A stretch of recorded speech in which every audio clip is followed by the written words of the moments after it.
तुलसीदास जी कहते हैं कि अब मैं सच्चे भाव से दुष्टों को प्रणाम करता हूँ, जो बिना ही प्रयोजन अपना हित करने वाले के भी प्रतिकूल आचरण करते हैं।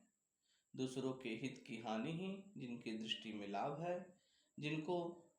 दूसरे के उजड़ने में हर्ष और बसने में विषाद होता है, जो हरि और हर के यश रूपी चंद्रमा के लिए राहु के समान है, अर्थात जहाँ कहीं भगवान विष्णु या शंकर के यश का वर्णन होता है उसी में बाधा देते हैं, और दूसरों की बुराई करने में सहस्त्रबाहु के समान वीर हैं, जो दूसरों के दोषों को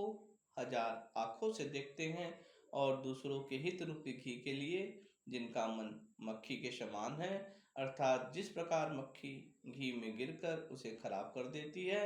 और स्वयं भी मर जाती है, उसी प्रकार दुष्ट लोग दूसरों के बने बनाए काम को अपनी हानि करके बिगाड़ देते हैं। जो तेज दूसरों को जलाने वाले ताप में अग्नि और क्रोध में यमराज के समान है,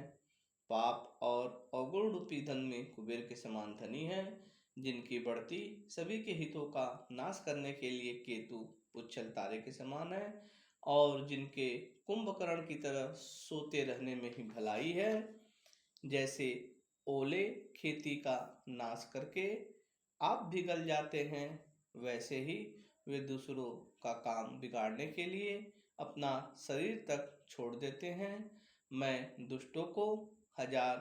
मुख वाले शेष जी के समान समझकर प्रणाम करता हूँ, जो पराये दोषों को हजार मुखों से बड़े रोष के साथ वर्णन करते हैं। मैं पुनः उनको राजा पृथु, जिन्होंने भगवान का यश सुनने के लिए 10,000 कान मांगे थे, के समान जानकर प्रणाम करता हूँ, जो 10,000 कानों से दूसरों के पापों को सुनते हैं। फिर इंद्र के समान मानकर उनकी विनय करता हूँ, जिनको सुरा मदिरा नीकी और हितकारी मालूम देती है। इंद्र के लिए भी सुरानिक अर्थात देवताओं की सेना हितकारी है, जिनको कठोर वचन रूपी वज्र सदा प्यारा लगता है, और जो हजार आंखों से दूसरों के दोषों को देखते हैं।